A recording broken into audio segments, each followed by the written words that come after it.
Hola a todos, bienvenidos a una nueva sesión del Método Marketers. Hoy tenemos también, nos acompaña un invitado de lujo, Martín Giorgis. Martín, ¿cómo estás? Muy bien, gracias. Bueno. ¿Cómo andas vos? Bien, con un poquito de frío. Che, Martín, para que seguramente hay gente que te conoce, que va a estar viendo esto, pero hay gente que no. Ajá. Y esa gente que no te conoce, me gustaría que te presentes y le comentes un poco quién sos vos y por qué vamos a estar sentados acá en esta charla, en esta mesa. Bueno, ¿por qué? Porque me invitaste, y Aparte. me invitaste porque nos conocemos desde hace muchos años probablemente. Uh-huh. Yo trabajo en el área comercial desde hace 20 años, desde hace 15 haciendo consultoría, pero también nunca dejé la universidad, me di cuenta, no es que soy estudiante crónico, pero seguí como ¿Estás recibido? egresado, Bien, sí, como bien. egresado, como adscrito, como profe. Y en esa incursión que había empezado allá al principio del año 2000, nos conocimos, vos eras estudiante, Yo era alumno. estudiante destacado. Bah. Algo así. Gracias, eso se corta después y se pone con bombo y platillo. Y bueno, desde allí que empezamos a tener un vínculo profesional en un área donde es difícil encontrar la combinación de profesional académico e idóneo, practitioner, ¿no? Uh-huh. Creo que el área comercial no suele conjugar las dos cosas, el que se viene formando académicamente y el que se viene formando profesionalmente. Bueno, y en ese proceso Sí. estoy yo, digamos, me vengo formando profesional y académicamente desde hace un tiempo. Bien, y tengo conocimiento que has hecho un doctorado que lo has terminado hace poco. Claro, bueno. ¿Querés contarme un poco más sobre eso? Bueno, dale. ¿De qué está enfocado el doctorado? ¿En qué está enfocado? Mira, hace 5 años, más o menos, o más, tal vez, un poquito más, 6, mientras trabajábamos en consultoría. Vos trabajás con Roberto Kerkeve, que sí, estuvo fue invitado acá. En Mente Comercial, Exactamente. una gran empresa que formó parte de mi vida, una parte muy importante de mi vida. Me di cuenta que de tanto trabajar me faltaba estudiar. Entonces corté para estudiar, básicamente. Y bueno, para estudiar empecé un doctorado. Y ahí, bueno, ¿qué fue lo que te picó el bichito de estudiar? ¿Qué es lo que veías que te estaba faltando? ¿O qué es lo que veías en el contexto que decías, acá está pasando algo? Bueno, yo notaba que en cada consultoría, ¿sí?, terminaba siendo efectiva la consultoría y generando los resultados que habíamos cumplido, eso que habíamos prometido, digo, pero que me quedaba sin nada. O sea, sentía que entregaba todo y no me quedaba resto. Ajá. Es decir, no tenía una opción o 2 opciones o 3 opciones alternativas para elegir. La mejor elegía la única con la que contaba, ¿no? Y empezamos y ahí empecé a descubrir en ese proceso, primero sentía esa insatisfacción, ¿no? De que no quedaba resto. Si hubiera tenido un par de horas más el día, se lo hubiera dedicado a leer un poco más, ¿no? Y a estar actualizado. Y hoy tenemos la posibilidad de los podcasts y los videopodcasts y los sitios web, los blogs. En ese momento era todavía más incipiente todo, entonces no teníamos esta posibilidad del mobile learning, si se quiere, ¿no? Había que sentarse a leer un libro. Claro, había que ir a buscarlo libre. Era más estático. Y la segunda es que empecé a darme cuenta que aquellos gerentes que implementaban o tomaban determinadas decisiones conseguían de una manera más efectiva o podían decir que con mayor probabilidad iban a cumplir esos objetivos. Y los cumplían. Ajá. Digamos, si alineábamos esa decisión, decíamos, los gerentes que hacen esto, me empecé a dar cuenta que aquellos gerentes que alineaban los comportamientos de los vendedores al perfil estratégico de la empresa y en esa misma alineaban también su sistema de recompensas y también bajaban un lineamiento claro hacia las habilidades que había que desarrollar y monitoreaban todo ese proceso muy de cerca. Yo le decía el gerente ingerente, un gerente metido, ¿no? Un gerente que se ponía a ver cómo salía todo y a explotar el potencial de su equipo, ¿no? Y construía métricas apropiadas, métricas que no las veíamos tan seguidas. Las métricas que más conocemos son volumen de facturación, rentabilidad. Pero había otras métricas que les permitían generar volumen de facturación, rentabilidad, satisfacción del cliente. Y veía que esos gerentes que tomaban esas decisiones, no todos iguales, no todas de la misma manera, pero había como una especie de patrón. Y yo dije, me gustaría investigar esto, ¿no? Me gustaría investigar a ver si efectivamente quienes llevan adelante este proceso consiguen de una mejor manera los resultados. Hice la tesis y lo demostré. Digamos, ese fue básicamente el proceso de la realización del doctorado. Es una investigación, yo la hice a nivel de Sudamérica y la visión global de Sudamérica permite obtener determinadas conclusiones en ese sentido. Bien, y me imagino que ahí empieza a aparecer lo que es la tecnología, ¿no? La irrupción de la tecnología. Claro. En todo eso como disruptor. La tecnología permite tres cosas, básicamente. Ujú. Tres cosas que a nivel teórico estaban súper redefinidas, hace 20 años que estaban definidas, pero no se podían implementar. Primero porque no había forma, no había medios, y después porque era caro. Claro. Pero desde el 2006, 2007, 2008, ¿no? Con el venimiento de la tecnología móvil, la tecnología puede acompañar al vendedor a donde va. Paréntesis, viaje al pasado, ¿no? ¿Qué hacía el vendedor antes? Agarraba el auto, se iba hasta la punta de La Rioja o hasta la punta de Cartagena, y cuando llegaba la noche al hotel, descargaba en algún sistema para el cual necesitaba conectividad en un punto fijo, porque no había conectividad móvil. Era pedir la compu en el hotel. Dame la compu en el hotel y a deshora descargar toda esa información. Y ahí decía, bueno, más o menos tengo una idea de dónde estuvo el vendedor. ¿Sí? Vuelta presente. Con el avenimiento de la tecnología móvil, podemos conseguir tres cosas. O sea, puedo conseguir programabilidad de una mejor manera. ¿Sí? Yo creo que la programabilidad es la clave, ¿no? La programabilidad que define el gerente. Es decir, si hacemos A y luego hacemos B y luego hacemos C, muy probablemente conseguimos el resultado. La programabilidad lo favorece la tecnología. Pero la observabilidad de los comportamientos, la observabilidad de lo que hace un comercial es fundamental con la tecnología móvil. Uh-huh. Y la trazabilidad de la oportunidad también se ve ampliamente favorecida. Nosotros podemos saber en qué estadio del embudo, ¿sí? del proceso comercial está la oportunidad. Y entonces la tecnología no tan solo que permitió hacer realidad lo que los físicos teóricos habían determinado, los Sheldon de la vida comercial. Ahí aparece Leonard, claro, y dice, todo esto se puede hacer, ¿no? Y ahí lo lleva al terreno de la gestión de ventas, uh-huh. Y eso no solo que lo permite, sino que lo hace barato, lo hace económico. Y la tecnología despierta incontables oportunidades en la gestión de ventas. Entre ellas, tomar vendedores en cualquier parte del mundo para venderle clientes de cualquier parte del mundo. En ese mismo terreno es en el que estoy trabajando en investigación hoy. Bien, y hoy estás dedicado 100% a lo académico. Casi, te diría. Pero con una fuerte intención de seguir haciendo esto que me encanta, ¿no? Que es poder dar clases, enseñar. Trabajo algo hago de consultoría, es como el jugar al Tetris, ¿no? Jugar al Tetris con restricciones sería la consultoría. Sí. En Argentina, por lo menos. Y por otra parte, investigar. Investigar para mí, que venía de la profesión, ¿sí?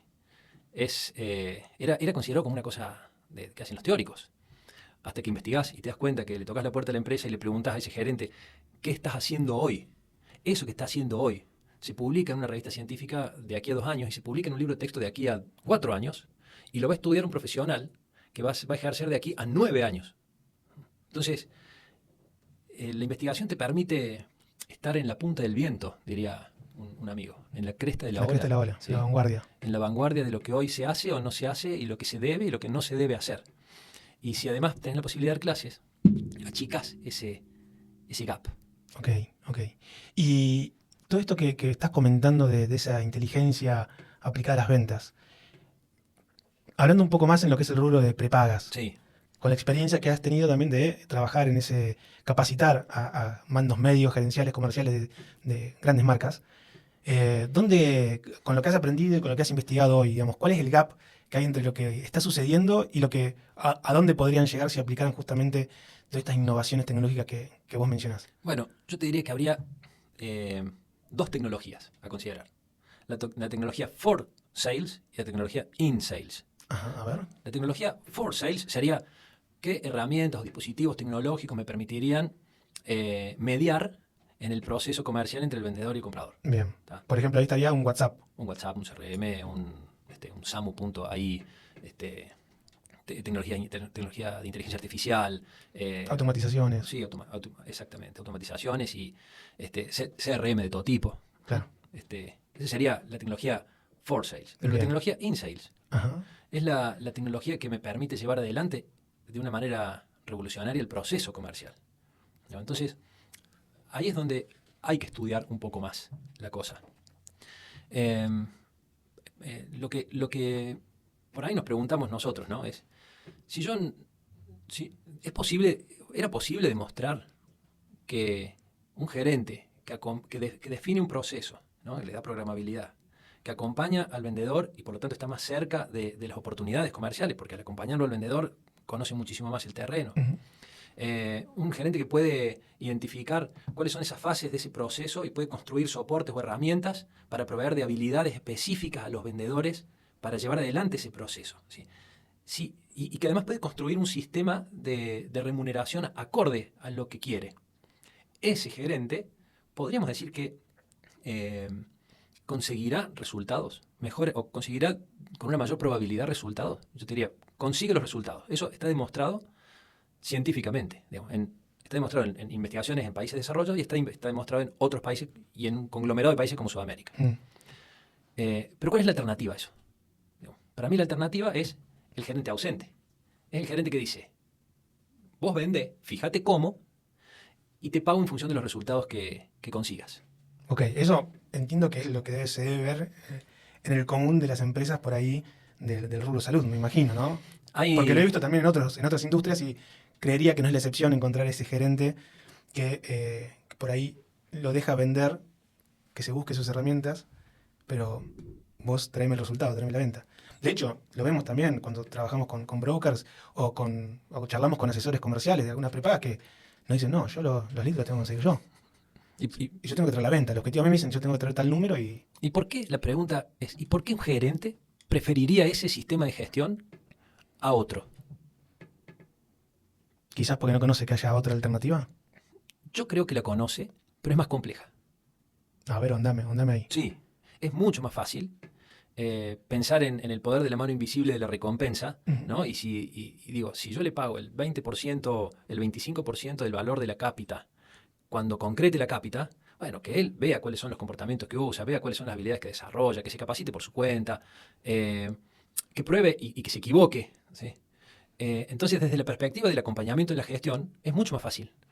Claro, sí, porque aparte como gerente te pones en un lugar donde solamente consolidás, asesorás, y bueno, consolido los números totales y veo si yo los cumplo a nivel gerencial, está todo bien, si yo no lo cumplo empiezo a ver para abajo. ¿Dónde pongo el foco? Claro. Pongo el foco en ordenar y controlar. Ordeno, vender tanto, controlo cuánto vendiste. Claro. ¿No? Entonces, la gestión pasa más por la compensación, por el reconocimiento como gran valor del gerente, ¿no? La posibilidad de encontrar cuál es la recompensa para todo ese esfuerzo que va a esgrimir el comercial hasta vender. ¿Sí? Pero ese sistema que a priori es más fácil, digo, ¿por qué? Porque las métricas son objetivas y son mensurables mucho más fácilmente. ¿Cuánto vendiste? Es la métrica más común. ¿Sí? ¿Cuántos de cada plan, por decirte? Sí, sí. En el mejor de los casos hay una comisión diferenciada por plan. Y morimos, ese fue el máximo nivel de complejidad a la que puedo arribar. Y también habilita a que, de alguna manera, no se necesiten muchas competencias, muchas habilidades para ser gerente de ese tipo de equipo. Bien. Es mucho más fácil. Sí, bueno, pero... ¿Y entonces, por ahí cuál es esa alternativa que vos mencionás? Que por ahí es un poco más compleja. Y la alternativa más compleja... ¿Cómo le podríamos, a aquel que nos está escuchando en este momento y es un gerente comercial, por ejemplo, de una prepaga? Sí. ¿Cuál podría ser la alternativa? Y que quizás tiene ese método de gestión del que estamos hablando. Bueno, yo primero lo que le tendríamos que decir es sentarlo, decir, bueno, vos tranquilo, no te estamos atacando, pero lo que vos no estás viendo de ese sistema es el alto costo oculto que tiene. Digamos, la quema de base de datos, producto del prueba y error de cada uno de los vendedores, es altísimo. Digo, si yo tomo a cualquier persona para llevar adelante ese proceso, lo más probable es que pruebe, y esa prueba lo que hace es incrementar el costo de adquisición de clientes. Pero además me genera una mala experiencia con el cliente que podría hacerlo en el corto plazo, con el prospecto que podría hacerlo en el corto plazo, pero que no lo va a hacer después de una mala experiencia de atención o de venta. Yo creo que ahí hay un alto costo oculto. El otro alto costo oculto es la curva de aprendizaje. Hasta si vos dejas solo a un comercial para que aprenda por su cuenta, va a asumir el riesgo de aprender por su cuenta, pero en 3 meses va a conseguir, o en 6 quizá, los resultados que de una manera sistemática se podría conseguir en 1 o en 3. Okay. ¿Sí? O sea, hay un acortamiento de la curva de aprendizaje. ¿Sí? Bien, y eso también aplica para aquellos asesores comerciales que ya están en la industria, que ya tienen sus mañas, que ya tienen un recorrido en aprendizaje. Bueno, pues ¿O cómo lo mitigás, digamos? Dijimos que no le íbamos a pegar fuerte, pero si nosotros ya tenemos un comercial andando, un comercial en marcha, digamos, entonces quería agregar un puntito más que eran 3 puntos que me parecen superlativos, digamos. Si yo quiero acortar la curva de experiencia, tengo que tomar a alguien, en relación a lo que vos decías, con todas las habilidades ya desarrolladas. Okay. O sea, por un lado es caro, por otro lado no hay. Y porque entiendo ahí que con el que se sabe conocedor de esas habilidades va a preferir quizás tomar el camino de una comercializadora propia. Pero sí, si tiene las habilidades gerenciales y tiene o se ha juntado con, o simplemente él quiere ser el dueño de su propio, comercializar su propia habilidad, de su propia empresa, tiene la posibilidad. Pero digo, por un lado, digamos, es caro, por otro lado, no hay. Ese es el problema. No hay. Entonces, hoy le preguntas a cualquier gerente de ventas cuál es su principal problema y te dice, no encuentro vendedores. En realidad lo que te está diciendo es que la restricción es que no encuentra un vendedor para llevar adelante el proceso comercial de punta a punta, que va a implicar tener todas las habilidades que requiere ese proceso comercial. Entonces, al no haberlo, probablemente tengamos la tentación de tomar a alguien ya formado, ¿no? Eso sería un vendedor con activos específicos de transacción. Claro, que ya viene con su propia cartera. Claro, que viene, claro, con su propia cartera, con sus propias habilidades, que es plug and play, ¿no? Lo enchufamos y arranca. Claro. Bueno, ¿qué pasa? Si en general este tipo de sistema viene acompañado con un esquema remuneratorio que privilegia la operación en el corto plazo, y yo le digo a ese cliente necesito empresas, no individuos, porque la empresa me va a traer 5, 10, 15, 20 cápitas, y la empresa me lleva 3 meses más de negociación, probablemente no la haga. Probablemente no la haga. Si le pido vender productos nuevos, que me va a exigir mayor negociación, mayor tiempo para convencer al cliente, capacitarme previamente, probablemente no lo haga. ¿Sí? Entonces voy a tener ciertas dificultades para alinear los comportamientos de esos vendedores a los comportamientos estratégicos y a los objetivos estratégicos que desearía conseguir la empresa. Bueno, entonces, si voy a tener esas fricciones permanentes, gestionar va a ser difícil. Va a ser difícil gestionar a esas personas que vienen con sus activos específicos de transacción ya adquiridos, ¿no? Claro. Sería fantástico encontrar a los vendedores ideales que hagan lo que nosotros necesitemos que hagan. ¿Sí? Bueno, en general, podemos decir que esa vía desde la academia no ha sido demostrada. La vía de vos laburá, que yo te compenso al final, no ha podido ser debidamente demostrada. Es decir, la incidencia que tiene ese sistema de control de gestión sobre la explicación de los resultados que obtiene la unidad de ventas es muy baja. ¿Qué quiere decir muy baja? Que aquellas empresas que cumplen sus resultados, algunos tienen esquemas remuneratorios variables agresivos y otras no tienen esquemas remuneratorios variables agresivos. O sea que la compensación, que es la gran variable de evaluación que hace de gestión, digo, no es la variable definitoria para cumplir los objetivos. O sea que, digo, puede ser que algunas empresas, porque como decimos es muy baja, la cantidad de resultados que explica es muy baja, ¿no? Puede ser que a algunas empresas les funcione bien, pero a veces sí, a veces no. Y cuando a veces sí, a veces no, es incertidumbre. Claro. Ya no me metería de cabeza a un sistema así. Entonces, contradice la idea general de la venta, de la gestión de ventas, donde nosotros estamos convencidos de que al vendedor hay que pagarle más en términos variables por mejores resultados que obtenga. Lo contradice. Y ahí podemos discutir. Entonces, se nos abre otra pregunta. Bueno, frente a eso, ¿qué hacemos? ¿No? Claro, ¿qué camino tomamos? ¿Qué camino tomamos? Exactamente. Bueno, esto que te decía al principio es lo que me motivaba la curiosidad, ¿no? Para ser investigador nos dicen que hay que ser curiosos, ¿sí? Y la curiosidad estaba justamente puesto en ese punto. Veamos empresas que se caracterizan por cumplir sus objetivos. Supongamos, mi objetivo es crecer y es crecer con un determinado tipo de clientes y un determinado tipo de productos. Para poner una restricción que sea más interesante, no quiero crecer solamente por bajar precio y vender. Y no solamente eso, sino que quiero supongamos que ese producto y ese cliente está asociado a la rentabilidad, o sea que quiero una determinada rentabilidad. Y supongamos que además quiero sustentabilidad a largo plazo. Es decir, no quiero cualquier tipo de venta. Quiero lifetime value extendido. Exactamente, quiero que ese cliente se me quede mucho tiempo y me traiga otros clientes y después ir aumentando el ticket de ese, ¿no? La característica es que el sistema anterior tiene un foco transaccional. Y aquí estamos planteando que quiero un foco más bien relacional. Bueno, aquí aparece la tecnología, InSales, ¿no? Veamos de qué manera podemos mejorar tecnológicamente lo que hacemos, ¿sí? Bien, me imagino que ahí es donde empezás a hablar, bueno, lo que hablábamos antes, ¿no? El CRM de base, claro, con las diferentes alternativas e integraciones. Y en Latinoamérica me imagino para todo lo que es B2C, ¿no? Que es básicamente donde los brokers o las prepagas trabajan, aparece una herramienta como WhatsApp que está puesta y usándose en el 90 y pico % de los móviles activos. Sí, además la integración de WhatsApp con el CRM. Claro. ¿No? Yo diría, el CRM lo tendríamos que renominar o renombrar como sistema de registración de la información comercial. ¿Tá? Porque CRM tiene un concepto un poquito más amplio, ¿no? Queremos gestionar toda la relación con el cliente desde la perspectiva de casi un ERP, ¿no? Casi desde saber cuáles son todos los puntos de contacto que tiene el cliente con la organización, en logística, en cobranza, ¿sí? Para poder tomar una dimensión concreta de todas las oportunidades que podríamos tener con el cliente. En el área comercial nos interesa registrar la información que genera el equipo de ventas. Sobre la gestión de los potenciales clientes. Sobre la gestión de los potenciales clientes con el equipo de ventas actual. O sea que ahí tenemos de mínima 3 decisiones. ¿Cuál es la estructura? A la que nosotros vamos a... Una decisión de estructura del equipo, ¿sí? Una estructura vertical. Digamos, va a haber un gerente, un supervisor y un equipo, ¿sí? Una fuerza de ventas, ¿de cuánto? ¿Cuál es el proceso? Ese proceso, ¿sí? Puede estar identificado en etapas, ¿sí? Pero fundamentalmente esa etapa debería estar asociada al recorrido del cliente, ¿no? Al Johnny Buyer del cliente, ¿no?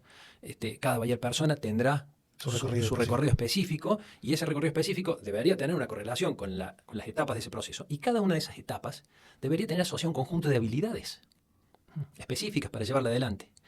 Y esas habilidades deberían estar desarrolladas. Digamos, acá trabajamos interfuncionalmente, ¿no? Pensemos o en recursos humanos o en un gerente que sea capaz de definir el sales enablement, ¿no? El sistema de soporte de conocimiento de ese proceso. Digo, yo necesito tomar a alguien que se haga cargo del proceso o que se haga cargo de alguna etapa de ese proceso. La gestión de ventas tiende a la fragmentación de ese proceso. ¿Por qué? Porque es difícil encontrar una persona que pueda llevar adelante todo ese proceso con todas las habilidades, pero es mucho más fácil encontrar una persona que pueda hacer inteligencia de datos, o sea, recolectar leads con determinadas características, calificarlos, pasárselos a quien pueda analizarlos y generar una entrevista, y pasárselo a alguien que pueda mantener esa entrevista y cerrar. Son 3 habilidades distintas. Bueno, hoy está muy en boga lo que es el appointment setter, el closer de venta como habilidades requeridas que se buscan hoy, ¿no? Claro. Justamente para todo lo que tiene que ver con lo que es la venta, nosotros le decimos la venta consultiva. Consultiva, exactamente, donde sí o sí para poder hacer una venta necesitas la intermediación humana. Sí. Y no es que pasa por un carrito de compras de un e-commerce, sino necesitas asesorar, como dijiste, ir haciendo puntos de contacto en ese viaje que va haciendo esa persona para poder llegar a decir, bueno, me decido por el plan tal de la prepaga tal. Claro. Bien. Y entonces ahí juegan estos puntos que hay que saber identificarlos, y estas herramientas como las que vos mencionás, un CRM, que te ayuda a vincular esa información, y quizás esos roles específicos de los que hablamos recién, digamos, los podés tener en diferentes personas. Sí. Y van tomando fuentes de la misma herramienta de información y van actuando en función del proceso. Podemos tenerlo en distintas personas, y esas personas pueden estar en distintos lugares del mundo. Uh-huh. No necesariamente lo tenemos que tener, digamos, en in-house, si se quiere, ¿no? Y le agreguemos. En esta imagen que estás proyectando, ¿no? de un sistema de registración comercial que copia todo lo que sucede, la interacción del vendedor con el cliente en un proceso, ¿sí? Ahí es donde se da esos 3 grandes pilares que nos aporta la tecnología. Se da la programabilidad, porque la programabilidad está inserta en el proceso. Se da la observabilidad de los comportamientos de los vendedores. O sea, se da la posibilidad de ver qué es lo que hace cada vendedor. Y se da la trazabilidad de la oportunidad. O sea, podemos identificar dónde está la oportunidad. Y pongámoslo en términos de un ejemplo concreto. Como dijo Colón, pongámoslo, ¿sí? En términos de un ejemplo concreto. Tenemos un embudo de ventas que recibe 100 datos 100 prospectos, y consigue 100 prospectos y consigue 50 entrevistas. Uh-huh. Y de esas 50 entrevistas cierra 5. Podemos ya estar hasta razonable el número que estoy hablando, ¿no? Súper razonable. Sí. La pregunta es, ¿qué pasa que ese embudo es un embudo y no un rectángulo? Porque en realidad yo no quisiera tener un embudo de ventas, yo quisiera tener un rectángulo de ventas donde de 100 contactos tengo 100 entrevistas y 100 cierres. Bueno, yo siempre cuando hablo también me toca trabajar con empresas y hablamos de lo que son los embudos y demás. Yo les digo, recuerden que ustedes van a trabajar el 100% del tiempo para un 90% de probabilidades que no van a cerrar, y con buena suerte cierran el 10%. Entonces, ese 10 es lo que hace que toda la máquina funcione, pero hay un 90% que se queda fuera. Y ahora la pregunta es, nos enfocamos tanto en el 10 que dejamos de ver todo ese 90%, claro, y entender ese 90% por qué se cae. Esta vinculación de programabilidad, observación de comportamientos y trazabilidad nos puede empezar a disparar preguntas, ¿no? Que en el día a día uno quiere cerrar el 10%, ¿sí? Está claro. En el día a día. Pero si no estuviéramos tan enfocados en una gestión de rutina diaria intensa, ¿no? Intensiva, mejor dicho, tóxica a veces, podríamos preguntarnos, ¿qué habilidades harían falta desarrollar por el sistema de nuestro sistema de soporte y de infraestructura comercial, ¿sí? Sería microlearning, ¿no? Para desarrollar identificar las mejores prácticas y las mejores prácticas. Y ahí es donde el gerente toma su verdadera dimensión, porque está viendo, no tiene este sistema para controlar y castigar, sino para controlar, monitorear y potenciar. Bueno, evidentemente estás haciendo bien, pero si desarrollamos estas competencias, serían habilidades puestas en valor en la práctica, con estos sistemas de microlearning o de microlearning, depende de dónde estemos en la parte del globo, posiblemente pueda mejorar el nivel de efectividad de conversión de etapa a etapa, ¿verdad? Bien. Entonces, ahí es donde hago doble clic en microlearning y aparezco en un sitio web de una empresa de EdTech, o sea, de tecnología de educación, especializada específicamente en el desarrollo de habilidades comerciales para cada una de las fases, de las etapas de un proceso comercial y de un equipo de venta. Digo, ahí es donde la tecnología para la venta, ¿sí?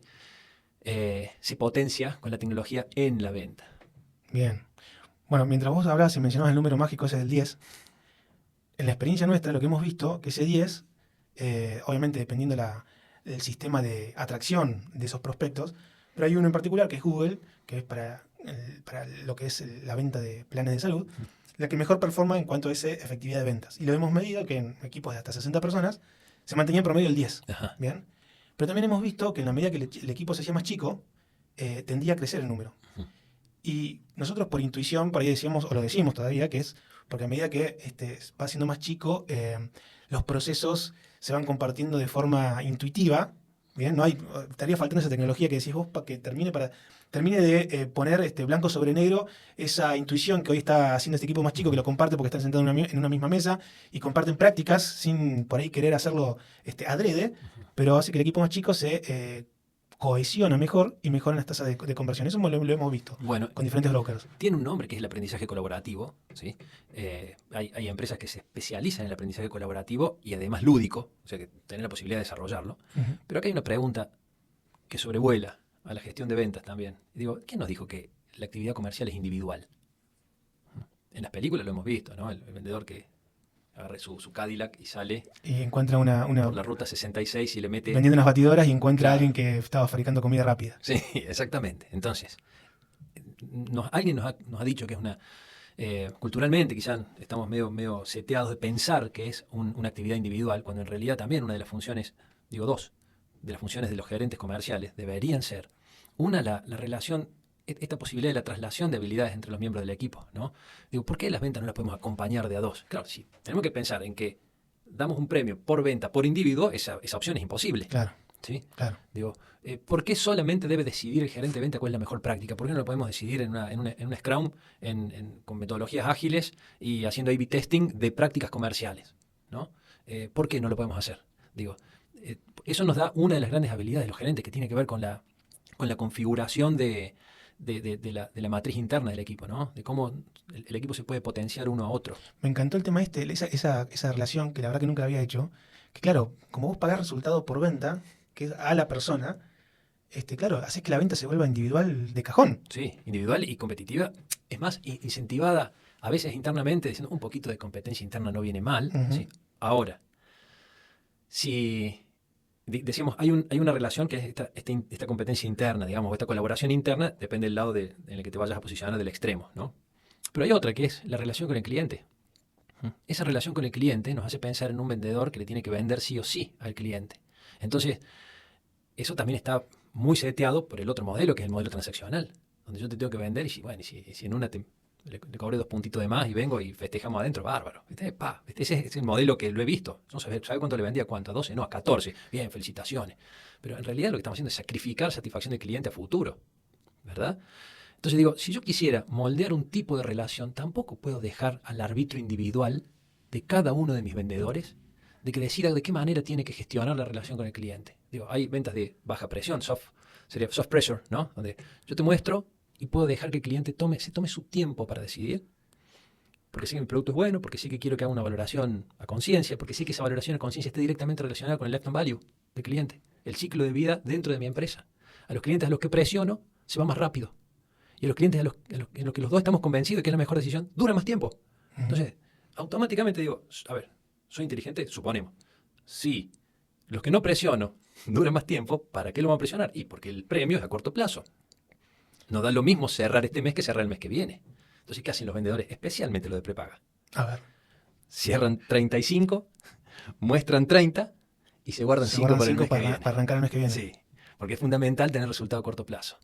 Digo, si lo miramos en un concepto de un trimestre, ¿sí?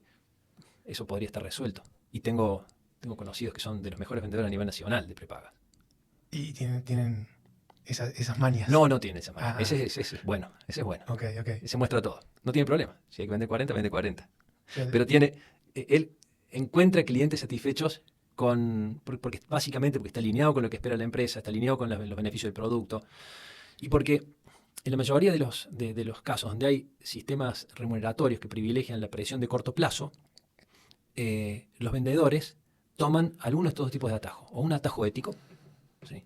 Y no dicen todo, o dicen de más, ¿sí? O toman un atajo que rompe la armonía del equipo. ¿Mm? Es como si Valdano se le hubiera cruzado a Maradona, le hubiera sacado la pelota y hubiera hecho el gol en el último metro. Claro. ¿Sí? Podría haber sido así, digo, ¿no? Y ahí rompe la armonía del equipo y nos rompe esta relación interna que queremos construir. Y hay un dato más que es objetivo, ¿sí? En los equipos en donde se privilegia sueldos... a ver, pregunta. ¿Con qué tipo de remuneración va acompañado todo este sistema? Bueno, va acompañado con una remuneración que no tiene un alto componente variable. Tiene un sueldo fijo, no necesariamente un fijo bajo, un fijo medio, ¿sí? Un componente variable bajo, y ahí es donde todos los gerentes de esta otra librería saltan de esta biblioteca porque dicen, se me va a chanchar el vendedor. ¿Sí? No se te va a chanchar porque vos como gerente estás al lado ayudándole a desarrollar. ¿Y sabes cuál es el indicador objetivo de este sistema de gestión basado o enfocado en el proceso? La duration de los vendedores, o sea, la permanencia de los vendedores, la no rotación. Ajá. Los vendedores duran más tiempo dentro de la empresa en sistemas que están menos influenciados por la volatilidad de las compensaciones, donde se le asegura al vendedor cierto ingreso, pero también se lo acompaña con gestión, se lo acompaña con desarrollo de habilidades, se lo acompaña con herramientas. Capacitaciones. Exactamente. Por eso creo que diseñar un método, diseñar un proceso es una apuesta muy fuerte, una apuesta contra cultura muy fuerte, ¿sí? Pero es por ahí, digamos, es por abajo, Palacios, diríamos. Che, Martín, y volviendo al tema este que vos mencionabas, de que hoy no necesariamente tiene que ser la misma persona la que hace el primer contacto con el cliente, con aquel que dejó los datos para que lo contacten, o incluso que lo han trabajado por ahí por una base de datos fría, que han hecho contacto, hasta el final del proceso, que es el que hace el cierre.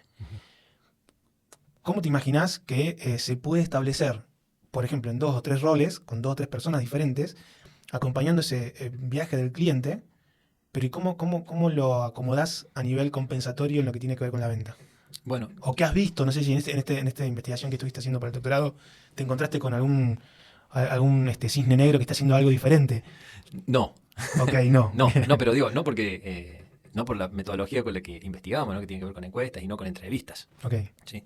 Pero seguramente en esta fase que estamos llevando adelante, que es una investigación que estamos desarrollando en la Universidad Católica de Córdoba, que se llama Dirección Comercial 4.0, el impacto y la mediación de la tecnología en la gestión de ventas implica, ahí sí, una serie de entrevistas con empresas que están utilizando tecnología. Y bueno, te prometo que apenas tengamos resultados, te los vengo a presentar. Ok, ¿sí? ok. Hacemos una segunda entrevista. Sí, pero hay algo que me resultó muy interesante en el relevamiento, en el relevamiento anterior, ¿no? Descubrí que había muchas investigaciones que hablaban de díadas. La díada es las parejas, ¿no? Un vendedor que trabaja en pares con otro. Entonces, en consultoría con una empresa de Córdoba que vende a nivel nacional, el sistema de alumbrados públicos para empresas y emprendimientos privados y gobierno, implementamos este concepto de díada, ¿no? Entonces, el liner, o el que abre, o el SDR, si se quiere, ¿sí? Trabaja de la línea con el closer, ¿no? con el account executive, el vendedor, el cerrador, como si fueran uno. Son una pareja. Y la compensación va en cabeza de la pareja, no de cada uno de los, no del cerrador. Digo, va a ser tan bueno la calidad del cierre por las habilidades de cierre del cerrador, pero por las habilidades de identificación de la oportunidad del SDR o de quien hace el Discovery Call. Claro. ¿Sí? Va a ser por esa combinación, ¿verdad? Ahí no metemos una tercera persona, que sería, pero podríamos hablar de tríada si quisiéramos, si lo hiciéramos más complejo. Dame los datos y en función de la calidad de los datos yo selecciono y agendo entrevistas y vos cerrás tranquilo. Pero fíjate que la lógica es la misma. Digo, tiene que haber un proceso, tiene que haber un sistema de registración, tiene que haber un conjunto, un apoyo de una infraestructura comercial para desarrollar las habilidades. Tiene que haber una alineación estratégica que me permita saber cuál va a ser ese proceso que debo seguir para lograr determinado resultado. Una comunicación interna. Hoy hablamos de los no hoy, hace rato que se habla de los MQL, de los SQL y de los leads calificados por marketing, los leads calificados por ventas y de ese diálogo interno, ¿no? Del 6-level agreement, ¿no? El acuerdo entre ventas y marketing para que no me pase cualquier cosa, que eso mejore.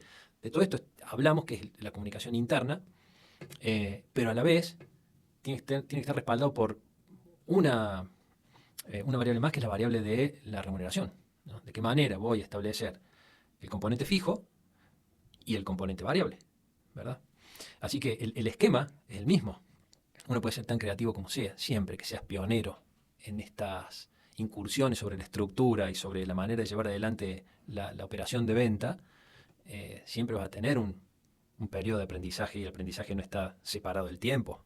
Esto va a ser plug and play. Claro. Bueno, ¿y qué fue HubSpot, digamos, quien fundó las bases de todo esto que estamos hablando del SQL, MQL, Sales Agreement?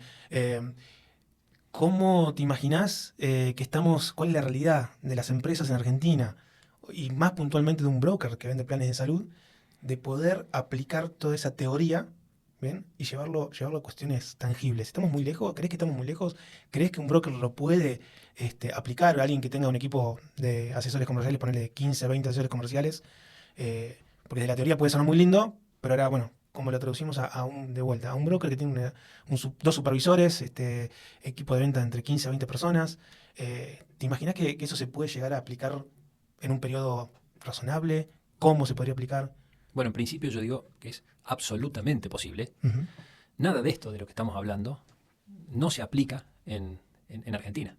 Es decir, hay muchas empresas que aplican que toman estas decisiones de gestión con el objetivo de garantizar el cumplimiento de los objetivos de venta. Es decir, todo lo que uno hace en la metodología de ventas que elige es para darle más probabilidad de cumplimiento del objetivo. Tomás más y mejores decisiones para garantizar, para tener un 90-95% de probabilidad de cumplir el objetivo que te propusiste. Si tomás menos decisiones, no va a ser de una manera racional que lo vas a cumplir, va a ser a fuerza de esfuerzo, de actitud, de coraje, enjundia, que a veces está y a veces no está. A veces es un viento de cola, otras veces algún punto de favorecimiento de la competencia, porque bajó la intensidad competitiva, porque se corrió, pero no va a depender de mí, ¿no? Entonces, hoy hay que decirle a los gerentes que quieren implementar cualquier tipo de herramienta, es que hoy hay empresas en Argentina y en Sudamérica que lo hacen. O sea, no estamos hablando de conceptos a nivel teórico, primero. Uh-huh. En segundo lugar, de todas estas decisiones que toma el gerente de ventas, hay una que manda, que es el mindset del gerente. Cuando, como sabéis, yo soy profe de la Facu y yo los mando a los estudiantes en grupos a entrevistar empresarios y los mando con una consigna para que ellos releven el mindset del gerente de ventas. Mindset sería la forma de pensar, ¿no? Cómo tiene seteado la cabeza. Uh-huh. Y entonces le pedimos que responda a unas cuantas preguntas, entre ellas las más importantes. Hay una que es: ¿cómo pensás vos que se puede aumentar la facturación en esta empresa?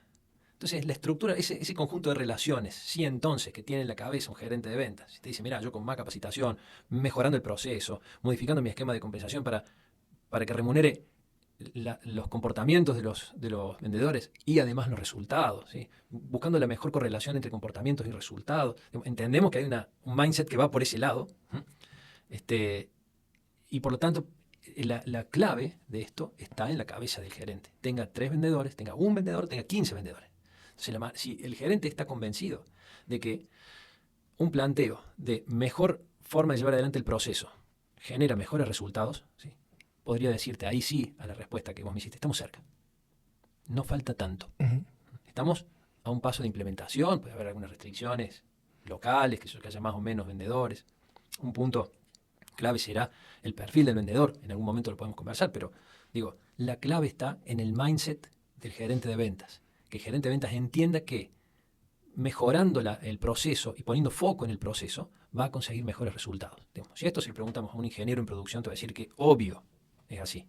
Si se lo preguntamos a un ingeniero en logística, te va a decir obvio que es así. Si lo preguntamos a un gerente comercial, vamos a tener 2 o 3 respuestas distintas. ¿Sí? Porque no todos están convencidos. Y acá, un fuerte influyente de ese mindset tiene que ver con la formación del gerente de ventas. En el promedio de Sudamérica, los gerentes de ventas, el 85% de los gerentes de ventas tienen título de grado o posgrado. Uh-huh. En Argentina un 50%. ¿Sí? Entonces, ¿qué significa? Y pongámonos en términos de world class, ¿no? Si yo quisiera ser un gerente de clase mundial, si quisiera ser un gerente de clase mundial, lo que me está diciendo al menos Sudamérica, ¿sí? Que ya de por sí en los gerentes comerciales es más bajo que en los gerentes de recursos humanos. En gerentes de recursos humanos el 93% tiene título de grado o posgrado. ¿Sí? En Sudamérica en promedio, estoy hablando, ¿no? ¿Qué me está diciendo? Que yo quisiera ser gerente de clase mundial, no me tomarían en Sudamérica si no tuviera un título de grado o posgrado. Pero tranquilamente podría trabajar en Argentina, en la mitad de las veces. ¿Sí? Y eso influye directamente en el mindset, ¿no? La sistematización, el pensamiento abstracto, el pensamiento interrelacionado, la comprensión, la identificación de variables, la lectura comprensiva, ¿no? Son todos elementos que te van a permitir ser mejor gerente, evidentemente. Y ahí te diría, puede ser una limitación del mindset, ¿no? La experiencia, la idoneidad, hablábamos en un momento de juntar academia con idoneidad. Uh-huh. La idoneidad te da muchas experiencias, pero una vez que encontraste tu forma de vender, ¿sí? Que te funcionó en un determinado momento, el idóneo se aferra a esa forma y se convierte ya no en una solución, sino en una inflexibilidad al cambio. Y perdemos, y cambia el contexto y sigue aferrado a esa forma de vender. Y hay mediaciones tecnológicas que te van a impactar positivamente y sigue aferrado a su forma de vender, ¿no? Y entonces, esa idoneidad, en mi opinión, muchas veces es una limitante del mindset. Y el mindset es lo único lo que yo tengo en la cabeza como mi creencia sobre cuál es el sistema de gestión de venta que debería implementar, es lo que me va a permitir responder si estoy cerca o no de lo que hace alguien en España, o alguien en Colombia, o en México, o en Londres, o en Estados Unidos. Bien, entonces, para ir resumiendo, digamos, en Argentina todavía estamos un pasito para atrás, por lo que entiendo por lo que me decís. Podemos decir, tenemos mucho recorrido por delante. Por delante, para ser más optimista. Sí, claro que sí. Es un área donde yo invito a mis estudiantes a que se formen y de hecho mi función en la universidad es formar gerentes de venta para que puedan tener esa competencia ya desarrollada, porque es una competencia que se requiere mucho. ¿Sí? Se necesitan gerentes y buenos. Claro, porque vos estás hablando de un gerente que sepa, bueno, además de las habilidades de la venta y poder tener poder seguir un objetivo y llevar a su equipo a cumplir el objetivo de venta, de facturación. Hablas también de un gerente que tenga la capacidad de ver también a los costados y tomar ciertas herramientas, ciertas tecnologías, y también me imagino también de juntar ese marketing que está dando vueltas, que también se ha tecnologizado, se ha digitalizado, Sí. ¿no? Me imagino que tiene que ver por ahí también. Sí, y digamos. De hecho, te he escuchado hablar a vos en algún lado de las charlas que hemos tenido de Smart. ¿Cómo es que lo decís vos? Sales marketing o marketing. Marketing. Sales marketing, Sales ¿no? marketing. Ya no formamos más gerentes de venta, a decir verdad. Claro. Formamos gerentes de sales marketing, ¿no? Una visión interfuncional totalmente coaligada, ¿no? Que necesitamos entender el marketing de conversión. El marketing de conversión implica la captura de prospectos en el entorno virtual y en el entorno físico. La captura, el desarrollo y la conversión en cualquiera de los dos entornos. ¿Qué me importa a mí? Si es virtual o físico. ¿Qué me importa si voy a tener un equipo que va a abordarlos por el canal presencial o físico? ¿Voy a tener un carrito de compra? ¿Sí? ¿O voy a tener una mediación tecnológica? O sea, personas mediadas por tecnología o tecnología mediada por personas. Digo, yo tengo que ser capaz de gestionar de manera eficiente la omnicanalidad. Esos 4 dispositivos para llegar a mi prospecto, ¿no? Yo tengo que plantear esa aspiración y luego encontrar de qué manera puedo adecuar esa aspiración a las restricciones de cada una de las organizaciones de venta. Y también, a modo de síntesis, digo, ¿cuál es el tipo de vendedor que necesitamos para estos sistemas? Bueno, y te voy a pedir un esforcito más. Ajá. ¿Cuál es el tipo de vendedor o de asesor comercial que se necesita para un broker o una prepaga? Bueno, empecemos para el broker y la prepaga. Necesitamos un vendedor empático. Pero digo, un vendedor empático no desde la perspectiva de la empatía social, ¿no? de lo bien que sintonizamos juntos, ja. No. Emoticón. Sí, guiño, guiño, sonrisa. Pero no, corazón, faltó. No tan solo eso, nadie va a descuidar el alto impacto que tiene en las relaciones sociales la empatía, no lo vamos a negar acá. Pero necesitamos la empatía comercial, es decir, necesitamos entender el entorno de compra, un vendedor que entiende el entorno de compra del que quiere cubrirse de las eventualidades vinculadas a la salud. Claro.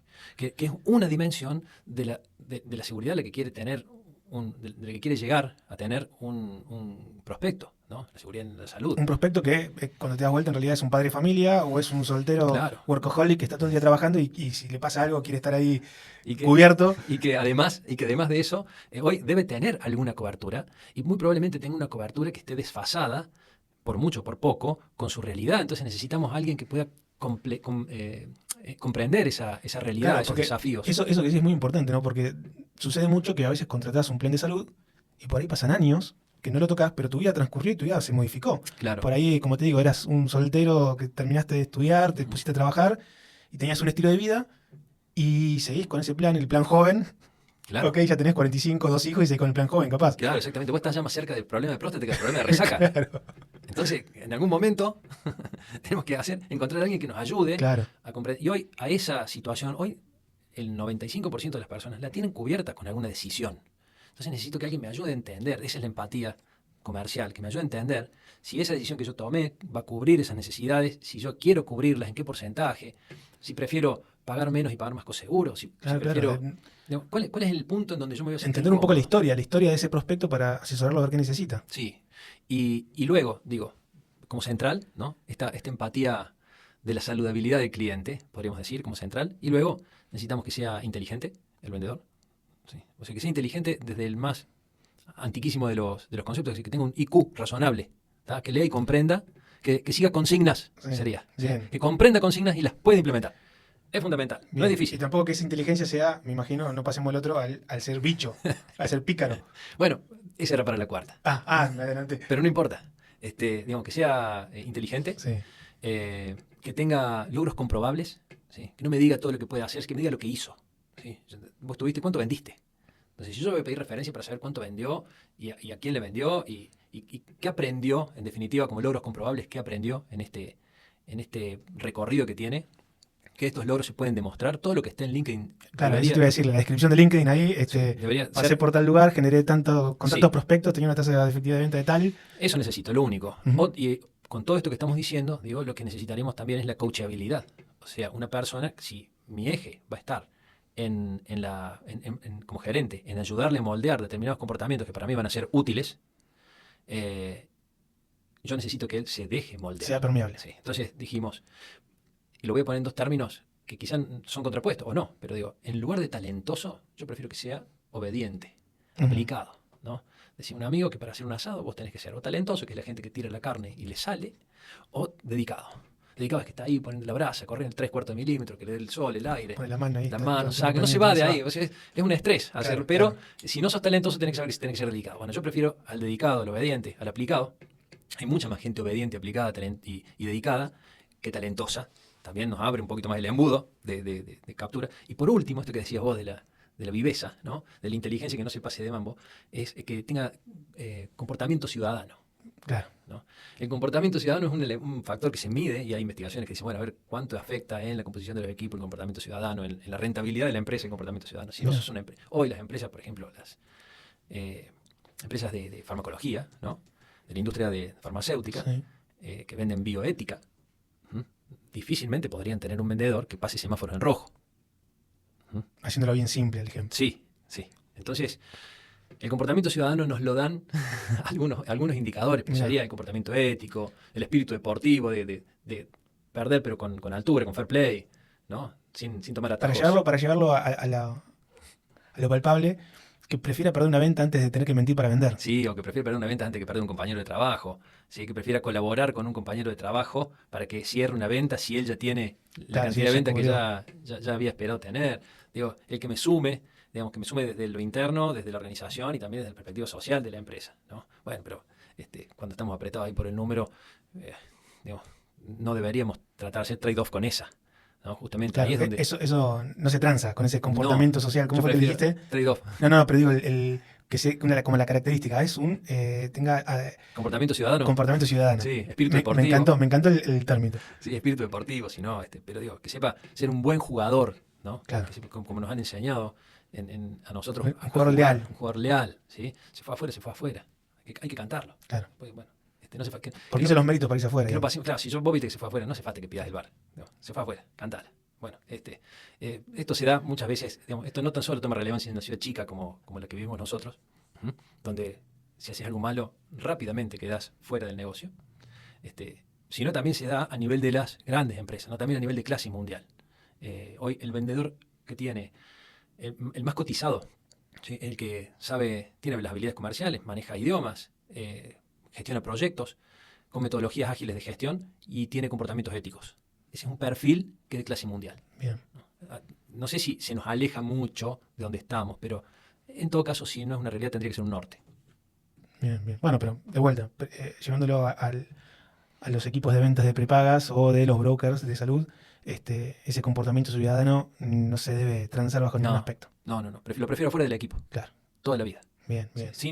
Pero sin dudar, sin lugar a dudas, prefiero quedarme con gente dedicada, hacendosa, prolija, monitoreable, digamos, con ganas de crecer, con ganas de aprender. Prefiero invertir la curva de aprendizaje en esa gente, ¿sí? Y no en otra. Además, esa gente es la que tiene después, la que le va a generar al gerente del equipo de venta de prepaga un equipo de venta sólido en quien confiar.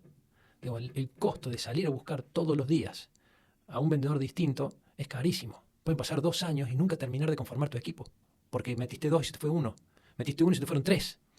Entonces digo, si ya sabemos que esa metodología no funciona y genera rotación de vendedores, ¿por qué no probamos otras? Bien, bien. Y ya para cerrar, te hago la última consulta. Sí. ¿Te ha pasado de conocer por ahí gerentes comerciales senior de prepagas que hubiesen querido dar el paso a convertirse en un broker, por ejemplo, para ganar también el trade-off, ¿no? Ganar cosas que no tienen en esa actualidad de esa empresa y por ahí pensando en un emprendedurismo, ser mi propio dueño del tiempo, las cosas hacerlas como yo quiero hacerlas. ¿Conocés gente que haya dado ese paso y que bueno, saber un poco cómo le está yendo? Sí, y voy a dar nombres. No. Sí, y digo, igual lo cortamos, lo cortamos. Sí, y te voy a decir mi opinión respecto a los 2 principales motivos por los que impulsan a estas personas a tomar esa decisión, desde mi opinión y por lo que yo he podido conocer. El primero es por dinero, ¿sí? Por codicia, digamos, ¿no? Por querer ganar más. Digamos, tenés tu propia empresa, tenés tu equipo, puedes generar un diferencial importante en esta ruta, ¿no? En este nuevo journey que vas a recorrer. Pero el segundo, que termina siendo mucho más sustentable a lo largo del tiempo, es porque querés hacer las cosas de una manera distinta. Porque te sentís con capacidad, porque donde estás trabajando no te sentís cómodo culturalmente. Habría cosas que ese gerente que quisiera modificar, pero forman parte de las políticas de la empresa, que no se pueden modificar, y le genera mucha insatisfacción. Y empieza a pensar, yo en mi lugar yo haría esto, dice, ¿no? Y lo que alguna vez fue, en algún determinado momento, una interacción almohaderil, ¿no? Entre él y la almohada, decía, yo tendría que hacer esto, tendría que ir y tendría que armar lo que yo creo que debería hacerse. Bueno, ese driver, ese motivador, es el que impulsa a otro grupo de gerentes a armar su equipo para manejarlo de la manera que ellos creerían que se debería manejar, ¿sí? Y ese equipo está abierto a nuevas tecnologías, a nuevas maneras de vincularse. Digamos, crean, como decía Peter Drucker, la empresa es el último reducto que le queda al capitalismo para construir una microsociedad más justa dentro de la empresa, ¿no? Y ahí es donde estableces tus propias relaciones, estableces tu propio sistema de gobernanza distinto al de donde estabas, ¿no? Si le sumamos las 2, es un golazo. Claro. Y por ahí puede pasar de que ese gerente senior, que además lleva mucho tiempo por ahí en la industria, conoce a otros que también le puede estar pasando lo mismo y capaz que se sientan a tomar un café a charlar y tienen la fantasía por ahí de querer hacerlo y a veces no saben cómo, ¿no? Porque dicen, bueno, podemos hacer mucho en la estrategia de ventas o cómo coachar equipos, pero por ahí nos puede faltar herramientas de marketing, por ejemplo, ¿no? Y hoy, digamos, esa curiosidad por ahí es más fuerte que el miedo mismo de no hacer y de quedarse, y las herramientas las terminan consiguiendo tarde o temprano, digamos, siempre aparecen, ¿no?